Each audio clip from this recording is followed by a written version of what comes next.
పత్రికా స్వేచ్ఛ మీద ఆంధ్రప్రదేశ్లో జరుగుతున్న దాన్ని కూడా ఖండించవలసిన అవసరం ఉంది. సాక్షి ఆఫీస్ మీద దెందులూరు శాసనసభ్యులు శ్రీ చింతమనేని ప్రభాకర్ గారు వారి అనుచరులు చేసిన దాష్టికానికి మరి చంద్రబాబు గారి ప్రభుత్వం స్పందించే పరిస్థితి ఉంటుందా లేదా అని తెలియదు. కానీ బట్ తెలుగుదేశం ఆఫీసులో జరిగిన ఆత్మహత్యాయత్నం వార్తని కవర్ చేస్తే ఎల్లో మీడియా కవర్ చేయకపోతే వాళ్ళని అడగాలి ఎందుకు కవర్ చేయలేదని. కవర్ చేసిన వాళ్ళ ఆఫీస్ మీద దాడి చేశారట. విష్ణు గారు ఎట్లా ఉంది ఈ దాడి? మీడియా స్వేచ్ఛని హరించడమేనా? చంద్రబాబు గారి ప్రభుత్వం అచ్చంగా ఇదే పనిలో ఉంటుందా ఇక ముందు కూడా? రాష్ట్రంలో శాంతి భద్రతలు ఏ రకంగా ఉన్నాయి అని చెప్పని మనం పదే పదే ముందు నుంచి కూడా మాట్లాడుతున్నటువంటి తరుణంలో తెలుగుదేశం పార్టీ ఆఫీస్లోనే ఒక సంఘటన జరిగి ఆ సంఘటనకి విరక్తి చెంది ఆత్మహత్య చేసుకోవడానికి అక్కడ ఎన్టీఆర్ పార్టీ ఆఫీసులో ఎన్టీఆర్ గారి సమక్షంలోనే మనం అంతా జరిగినటువంటి సంఘటన చూసాం. మనం చూస్తే దాన్ని అతనికి సంబంధం లేనట్టు, ఎందుకంటే ఈ చింతమనేని ప్రభాకర్ యొక్క చరిత్ర ఒకసారి పరిశీలిస్తే మనం వనజాక్షి గారిని ఇసుకలో జుట్టు పట్టుకుని కొట్టినటువంటి సంఘటనకి ఆయనే బాధ్యుడు.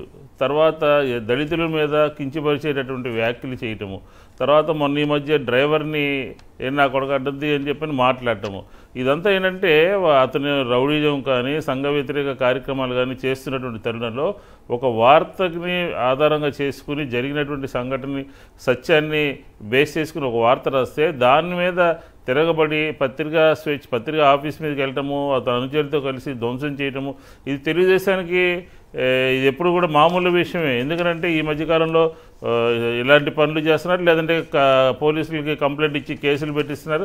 అందాకెందుకు విశాఖపట్నంలో మనం చూసాం డెక్కన్ క్రానికల్కి సంబంధించినటువంటి ఆఫీస్ మీద కూడా ఈ ప్రభుత్వం వచ్చిన తర్వాత దాడి చేయడం జరిగింది. అలాగే ఇంకా కొన్ని చోట్ల ఇతర పత్రికల వాళ్ళ మీద దాడి చేయడం జరిగింది. తెలుగుదేశం ఈ 10 నెలల కాలంలో జరిగినటువంటి దాడులు పత్రికా విలేకరుల మీద కానీ పత్రికా సంస్థల మీద కానీ చూసినటువంటి ప్రజాస్వామ్యం ఆంధ్రప్రదేశ్లో లేదు అని చెప్పని ప్రతిపక్షంగా మేము చెబుతున్నటువంటి దానికి ఇలాంటి సంఘటనలన్నీ కూడా నిదర్శనం అని చెప్పచ్చు. ఎందుకంటే అతను చేసేటటువంటి అసాంఘిక కార్యక్రమాలు కానీ లేకపోతే అతను చేసినటువంటి అన్యాయాలు కానీ ఆ నియోజకవర్గ ప్రజలందరికీ కూడా తెలుసు, ప్రపంచాన్ని అందరికీ తెలుసు. ఈ చంద్రబాబు నాయుడు గారు మరి పిలిచి మందలించాలి కదా, పత్రికా ఆఫీస్ మీద దాడి చేస్తే ఎందుకుని మౌనంగా ఉన్నారు, ఎందుకుని దాన్ని సమర్థిస్తున్నారు? కనీసం ఖండించడం కూడా ఖండించలేదు, లేదా అతను కేకలేయడం కూడా కేకలేయడం లేదు. ఇది మామూలు అయిపోయింది.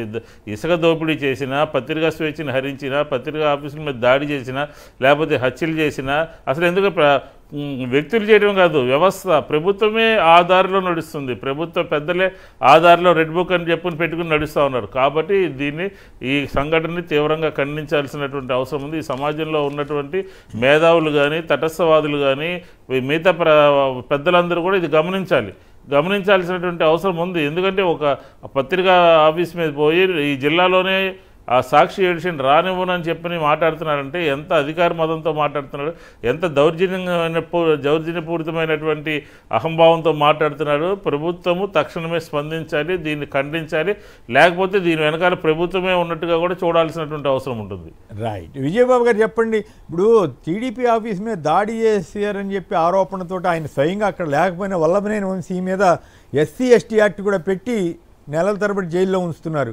మరి ఇప్పుడు ఈ ఎమ్మెల్యేల మీద ఎవరి మీద అసలు కేసు కూడా పెట్టరా? ఎట్లా అంటే వచ్చే ప్రభుత్వం వచ్చిన తర్వాత వంశీ మీద ఎట్లా కేసులు పెట్టారు? ఇప్పుడు వచ్చే ప్రభుత్వంలో కనుక జగన్ గారి ప్రభుత్వం వస్తే అప్పుడు వాళ్ళు పెట్టమని సలహా ఇస్తున్నట్లా వాళ్ళ డైరెక్షన్ ఇవన్నీ కూడా మీకేమనిపిస్తోంది? ఈ రకమైన దాడులు ఎట్లా మనం చూడాలి? ఇక్కడ గమ్మత్తైన విషయం ఏంటంటేనండి, చంద్రబాబు నాయుడు గారికి మీడియా బలం ఏంటనేటువంటిది, బలహీనత ఏంటనేది ఆయనకి తెలిసినట్టుగా బహుశా భారతదేశ రాజకీయాల్లో ఏ రాజకీయ నాయకుడికి కూడా తెలియదేమో.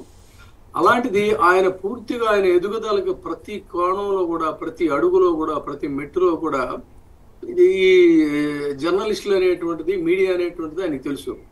అటువంటిది ఈ రోజున మరి ఆయనకి తెలిసి వీళ్ళు ప్రవర్తిస్తున్నారా, ఆయన నిస్సహాయ స్థితిలో ఉన్నాడో తెలియదు, నాకైతే తెలియదు. కానీ దీన్ని ఎవరు నియంత్రిస్తున్నారో ఈ ప్రభుత్వాన్ని, మీడియా మీద దాడి చేసినటువంటి వాళ్ళ చరిత్ర నుంచి కనుక తీసుకున్నట్లయితే చరిత్రలో కానీ భారతదేశ చరిత్రలో కానీ మీడియా మీద దౌర్జన్యం చేసి మనం మనగలగాలనుకున్నటువంటి రాజకీయ నాయకులు చరిత్ర చెత్తబుట్టలో చరిత్రహీనులుగా కలిసిపోయారనేటువంటిది అనేక ఒకటి కాదు ఎన్నో ఎగ్జాంపుల్స్ ఉన్నాయి. కాబట్టి మీరు ఏ విధంగా అయితే చెలరేగిపోతున్నారో ఫోర్త్ ఎస్టేట్ గా ఉన్నటువంటి మీడియా ఎప్పుడూ కూడా భయపడదండి.